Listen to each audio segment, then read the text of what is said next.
আল্লাহ রাসূলের কাছে ওহীর সূত্রপাতটা কেমন হয়েছে শুনবেন। 40 দিন ধ্যান করার পরে, 40 দিন আধ্যাত্মিকতার এই চর্চা করার পরে ফাজাহুল হক, সত্য বিশ্বনবীর কাছে এসে ধরা দিল। সেদিনা জিব্রাইল চলে আসলেন।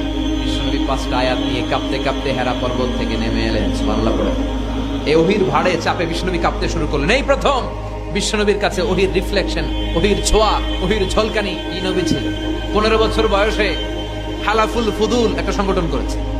হালাফুল ফুদুল, যেটাকে বাংলা আমরা বলি হিলফুল ফুজুল, আসলে শব্দটা হালাফুল ফুদুল। হালাফ মানে শপথ, টু টেক এন ওথ, শপথ নেয়া।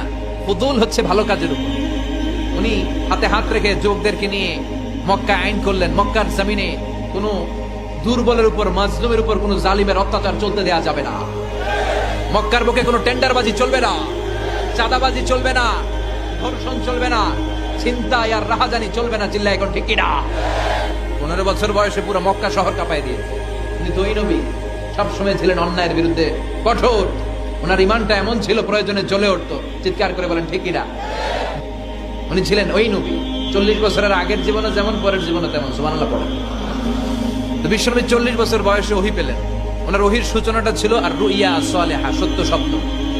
বুখারীর প্রথম বাবটা হচ্ছে বাব কাইফা কানা বাদউল ওয়াহি ইলা রাসূলিল্লাহ। আল্লাহ রাসূলের কাছে ওহীর সূত্রপাতটা কেমন হয়েছে শুনবেন। সর্বপ্রথম ছিল স্বপ্ন। উনি রাতে সুন্দর সুন্দর স্বপ্ন দেখতেন। আমরা স্বপ্ন দেখি না? কি স্বপ্ন দেখেন?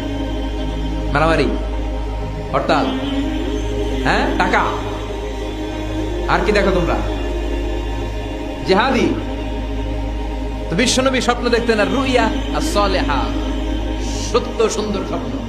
আর রাতের বেলা বিশ্বনবী যাই স্বপ্নে দেখতেন, দিবালোকের আলোর ন্যায় সকালে এটা সুস্পষ্ট হয়ে যেত। চিল্লায় এখন সুবহানাল্লাহ। কারণ নবীদের স্বপ্নটা ওহী। নবীদের স্বপ্নটা কি? নবীদের স্বপ্ন যদি ওহী না হতো, তাহলে একটা স্বপ্নের উপর ভিত্তি করে সাইয়েদনা ইব্রাহিম আলাইহিস সালাম ছেলের গলায় ছুরি চালাতেন না। এটা ওহী ছিল, এটা আল্লাহর পক্ষ থেকে স্পেশাল অর্ডার ছিল। চিল্লায় বলেন ঠিক কিনা?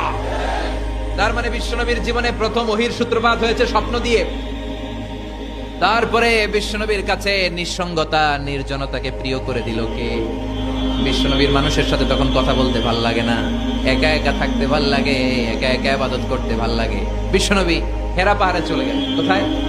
মক্কা থেকে উত্তর দিকে 634 মিটার উঁচু ওই পাহাড়ে যে আলী রাত্রিবেলা তিনি ধ্যান করতেন, মেডিটেশন করতেন, চোখ বন্ধ করে স্রষ্টার অস্তিত্বকে খুঁজতেন। খুঁজতে খুঁজতে খুঁজতে 40 দিন ধ্যান করার পরে, 40 দিন আধ্যাত্মিকতার এই চর্চা করার পরে ফাজাহুল হক, সত্য বিশ্বনবীর কাছে এসে ধরা দিল। সেদিনা জিব্রাইল চলে আসলেন। এসে বললেন ইয়া মুহাম্মদ ইকরা, পড়ো। জান্নাতের একটা রেশমি কাপড়ে সূরাতুল আলাকের 5 আয়াত লেখা। রেশমি কাপড়ের ভেতরে রেশমি